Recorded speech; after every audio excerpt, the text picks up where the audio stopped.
మన జీవితంలో తెలియాలి. తెలియకపోతే చాలా ప్రమాదంలో చిక్కుకుంటాం. ఒక బిల్డింగ్కి ఎలాగా ఒక పాయ కాలమ్స్ పుట్టింగ్ ఉంటాయి, దానికి ఎలాగైతే ఉన్నావో అలాగా బైబిల్లో కూడా ఆధ్యాత్మికమైన జీవితంలో కూడా ఒక పాయ ఉంది. అదేమంటే తండ్రి, కుమార, పరిశుద్ధాత్మ. ఈ ముగ్గురిని కూడా మనం తెలుసుకోవాలి. తెలుసుకునకపోతే మనం ఎంత ప్రార్థన చేసినా, మనం ఎంత భక్తి చేసినా, ఎన్ని ఉపాసనలు చేసినా అవన్నీ కూడా దేవునికి నచ్చదు. దేవుడు ఆ విషయాల ఇష్టపడడు. ఒకసారి కుమారుని తండ్రి అంటారు, మరొకసారి ఆ కుమారుని పరిశుద్ధాత్మ అంటారు. రకరకాలుగా ఒక బేళి ఎలాగైతే మిక్సింగ్ ఉంటుందో అట్లా తండ్రి, కుమార, పరిశుద్ధాత్మను మిక్సింగ్గా మాట్లాడుతున్నారు. అంటే అపోస్తులు మాట్లాడిన విరుద్ధంగా ఈరోజు సమాజంలో అపోస్తులు విరుద్ధంగా మాట్లాడుతున్నారు. యేసుక్రీస్తు విరుద్ధంగా మాట్లాడుతున్నారు. ఈరోజు క్రైస్తవులు ఎక్కువైనారు. కానీ ఆ క్రైస్తవులకి తండ్రి ఎవరు, కుమారుడు ఎవరు, పరిశుద్ధాత్మ ఎవరు అనేది అడగండి, సరిగా సమాధానం రాదు. ఆయనే ఈయన, ఈయనే ఆయన అని మిక్సింగ్ మాటలు చెప్పి సమాధానం చెప్పి వెళ్ళిపోతుంది. బైబిల్లో చూసుకుంటే ఎంత చక్కని సమాధానం బైబిల్ ఇస్తుంది. యేసుక్రీస్తుని ఏమని నమ్మాలి, ఏమని మనము జనాలకి ప్రకటించాలి అనేది బైబిల్లో అనేక వాక్యాలు ఉంటాయి. కాబట్టి ఈరోజు కొద్దిసేపులే మనం ముగించుకుందాం. 4 రెఫరెన్స్లు అలా చాలా ఉన్నవి, కానీ 4 రెఫరెన్స్లతో మనం ముగించుకుందాము. మొదటి యోహాను 1వ అధ్యాయము 5వ అధ్యాయం, 1 యోహాను 5వ అధ్యాయము 5వ వచనం. 1 యోహాను 5వ అధ్యాయము 5వ వచనం.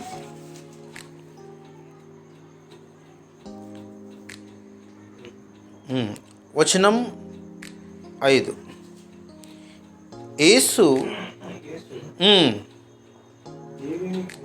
యేసు దేవుని కుమారుడని నమ్మినవాడు తప్ప లోకమును జయించినవాడు మరి ఎవడు అంటున్నాడు. అంటే మనము లోకాన్ని జయించాలంటే, లోకంపై జయించాలంటే మనము ఏం చేసుకోవాలంటాడు? యేసుక్రీస్తును దేవుని కుమారుడుగా మనము ఒప్పుకోవాలి. లోకం అనగా ఏమంటే ఈ పాపాన్ని మనం జయించాలంటే జయించిన వాడే పరలోకానికి అర్హతుడు. మళ్ళీ ఏదాన్ని మనం జయించాలంటే పాపాన్ని జయించాలి. మళ్ళీ పాపాన్ని జయించటానికి ఏం కావాలంటే యేసుక్రీస్తును దేవుని కుమారుడుగా మనం ఒప్పుకోవాలి.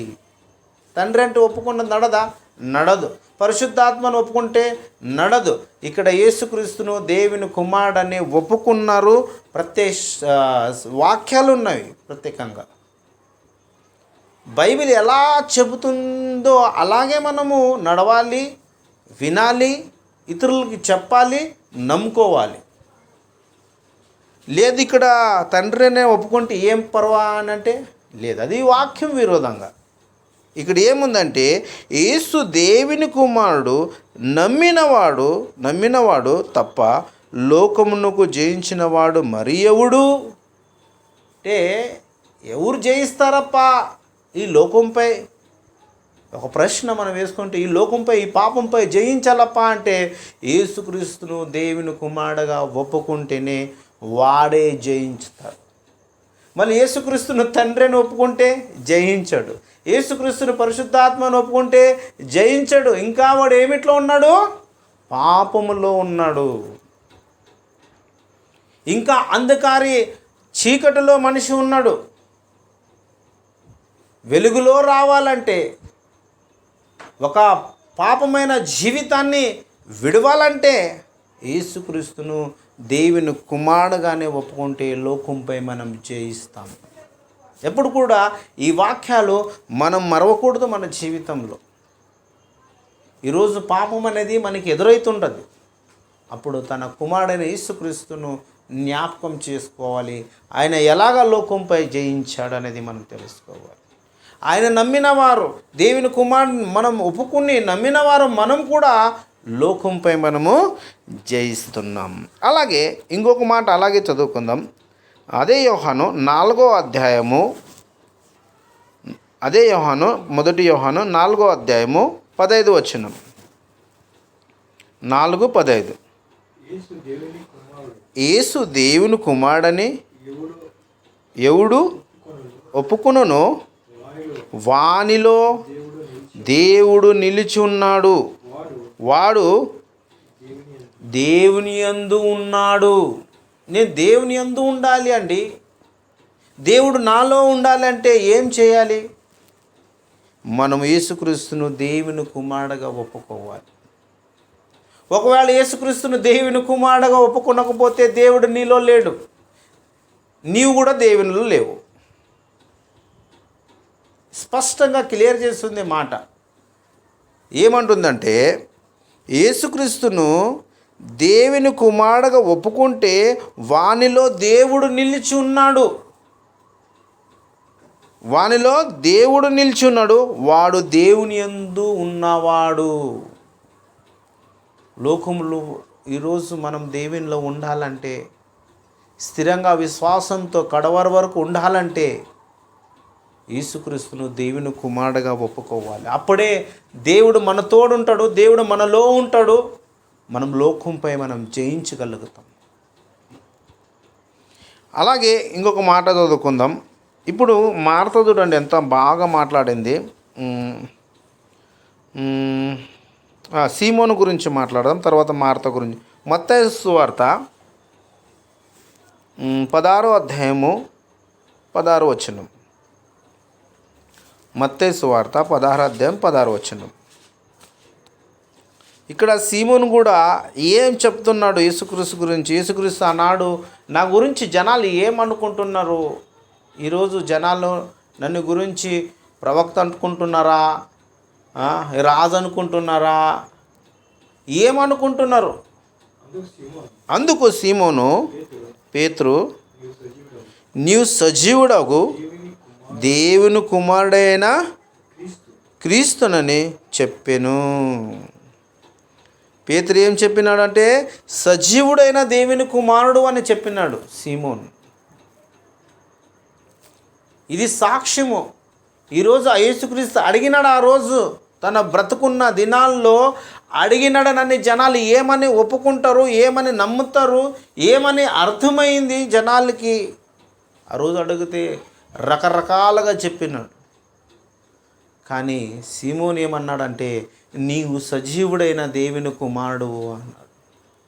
సీమోనికి ఏమొచ్చిందంటే ధన్యుడు నువ్వు, నీకు మనుషులు నీకు ఈ జ్ఞానం ఇవ్వలేదు, పరలోకముల నుండి నీకు ఇది కలిగినది. అంటే దేవుని కుమారుడుగా మనం ఒప్పుకుంటే ఎలాగైతే సీమోను ఒక ధన్యుడిగా మారిపోయినాడో అలాగా మనం కూడా ధన్యులుగా మారిపోతాము. దేవుని ఎక్కడ చూస్తే అక్కడే మనము దేవుని కుమారుడే మన లోట్లో మాట రావాలి. ఒకవేళ దేవుడని వస్తే కదా ప్రమాదంలో చిక్కుకుంటాం. ఒకవేళ తండ్రి అంటే ప్రమాదంలో వెళ్తాం.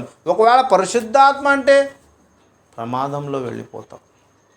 యేసుక్రీస్తును దేవుని కుమారుడని ఆనాడు శిష్యులు కానీ ఆనాడు అనేకమైన సాక్ష్యాలు బైబిల్లో ఉన్నవి. యేసుక్రీస్తు దేవుని కుమారుడు ఉన్నాడు, ఒప్పుకున్నారు, నోరుతో ఒప్పుకున్నారు. ఒప్పుకున్న వాడే లోకంపై జయిస్తాడు. ఒప్పుకున్న వాడే దేవునిలో వాడే ఉంటాడు, దేవుడు వానిలో ఉంటాడు.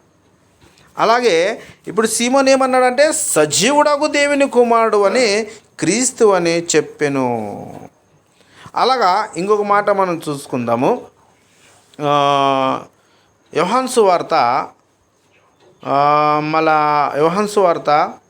11వ అధ్యాయము 27వ వచనం. ఇక్కడ మార్త చూడండి ఏమంటుంది. యోహాను సువార్త 11వ అధ్యాయము 27వ వచనం. ఆమె అవును ప్రభువా, లోకమునకు రావలసిన దేవుని కుమారుడైన క్రీస్తువని నమ్ముచున్నానని ఆయనతో చెప్పాను. ఏమంటుంది మార్త? నీవు దేవుని కుమారుడుగా వస్తావు, ఇది నేను నమ్ముచున్నాను అంట. దేవుని కుమారుడు క్రీస్తుని నేను నమ్ముచున్నాను. వచ్చేవాడు నువ్వు దేవుడని, వచ్చేవాడు అనేది బైబిల్లో లేదు.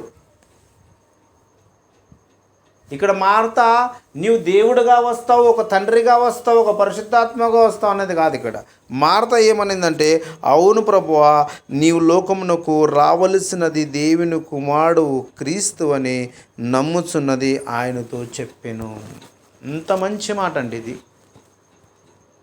ఇంత మంచిగా అంటే ఆ యేసుక్రీస్తు రాకను మునిపే దేవుని కుమారుడు వస్తాడు, దేవుని కుమారుడు వస్తాడు అనేది ఒకప్పటిలోనే ఈ మాట జనాల్లో ఉంది.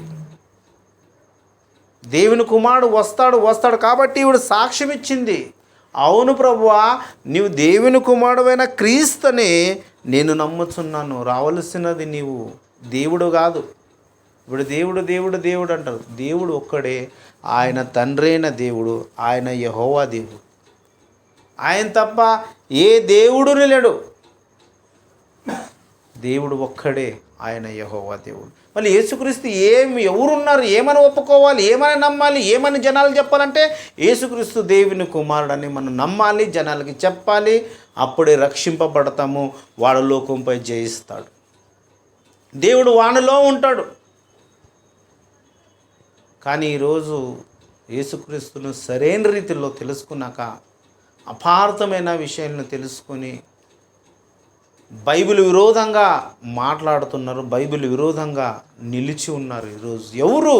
వాళ్ళ క్రైస్తవులు. అపవాది ఎంత మంచి ఆట ఆడింది చూడండి. బయట వాళ్ళని విరోధంగా నిలబడక ఈరోజు క్రీస్తుకు, తండ్రి అయిన దేవునికి, పరిశుద్ధాత్మకు క్రైస్తవుల్ని ఏదైతే బాప్తిస్మం తీసుకున్నామో వాళ్ళనే నిలబెట్టింది బైబిల్ విరోధంగా. బైబిల్ మాటలకి విరోధంగా ఈరోజు క్రైస్తవులే ఉన్నారు. ఇంత చక్కని మాటలు బైబిల్లో ఉంటే కూడా ఒప్పుకున్నారు యేసుక్రీస్తు ఏమున్నాడనేది. ఎందుకు ఇలా అంటే అవిశ్వాసులైన వారి మనోనేత్రాలు గుడ్డితనంగా అయింది వాడికి.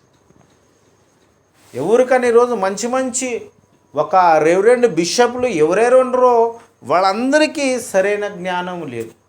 త్రియేక దేవుళ్ళు, మన పేరుకు మాత్రము రెవరెండ్ బిషప్లు, అన్నీ వేస్ట్. ఎవరైతే దేవుని కుమారుడని ఒప్పుకుంటాడో వానిలో దేవుడు ఉంటాడు. లేదా నేను రెవరెండ్ ఉండాలంటే దేవుడు నీలో, దేవుని కుమారుడు యేసుక్రీస్తు ఒప్పుకుంటే ఆ దేవుడు నీలో ఉంటాడు. నేను బిషప్ ఉన్న దేవుడు నాలో ఉంటాడంటే కాదు. ఎవరైతే దేవుని కుమారుడని ఒప్పుకుంటారో వానిలో దేవుడు ఉంటాడు. దేవుడు మనలో ఉంటే మనం పాపంపై జయిస్తాం. దేవుడు ఉండడం అంటే ఏమి? ఆ రోజు దేవుడు మా తోడు ఉన్నాడనేది నమ్ముకున్నారు. ఇప్పుడు ఏమన్నాడు? నీలో ఉన్నానంటాడు దేవుడు. పాపం నువ్వు జయించాలంటే, ఈ లోకంను జయించాలంటే దేవుడు మనలో ఉండాలి. ఆ దేవుడు మనలో ఉండాలంటే తన కుమారుడైన యేసుక్రీస్తును మనం నమ్మాలి, ప్రకటించాలి. ఎక్కడ చూసినా అక్కడ మనము దేవుని కుమారుడుగానే మనం చెప్పుకుంటూ వెళ్ళాలి. దేవుడు ఈ వాక్యము మీ ఆత్మకు లాభం కలుగును కాక. ఆమేన్.